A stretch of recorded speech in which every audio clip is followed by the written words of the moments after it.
Abantu abangama-200 badibene kwisakhiwo iTramways eGqeberha bezokuva vetshe ngomsebenzi wethutyana abaqeshelwe ukuwenza wokucoca iindawo zaseNelson Mandela Bay. Umphathi oyintloko kwiinkonzo zale arhente uLuvuyo Bangazi uthi baza kuthi gqolo namaphulo okuvelisa imisebenzi xa benokuthi bafumane abatyali-zimali abaninzi. This initial phase is planned to run for the next 60 days, so in the next 2 months.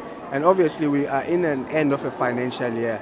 So we have to look and review where we can source funding. We're already going out to ask for, other entities like SETAs that have training budgets, that have those sort of resources, so that we can extend the life of this program.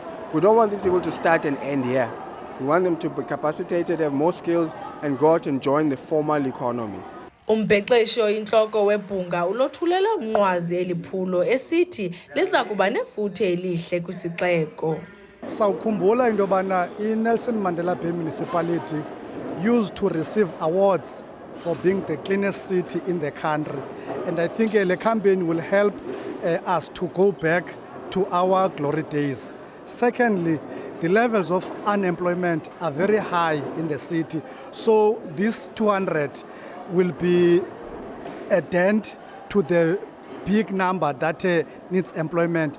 Umphathi wendawo zasedolophini kule arhente uNtsak Mabasa uvakalise ukuba aba basebenzi baza kwahlulwa babe ngamaqela yaye baza kucoca kwindawo ezintathu kulo masipala uMbaxa. They will be divided in Uitenhage. We've got 75 with 2 supervisors. In the inner city, PE, we've got 100 with 3 supervisors.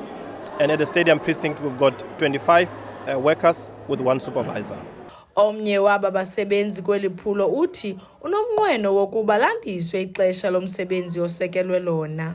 I feel so excited about the opportunity because it can be a long-term contract, and we're praying for that because now it's for only 2 months. So we're praying that it does extend. For most of us are unemployed. So if this contract ends in 2 months' time, then we'll be unemployed for the next, we don't know, but we hope that we get other opportunities as well. Abanye baba basebenzi basethubeni lokuqeqeshelwa ezinye izithuba zexeshana ezakuthi zivele. Lo gama abanye abanemfundo nomsila basethubeni lokufumana ingqesho esisigxina kumasipala wesixeko. Kwiindaba zeMpuma Kapa TV, ndinguPhelisa Mkhendlana eTramways Building eGqeberha.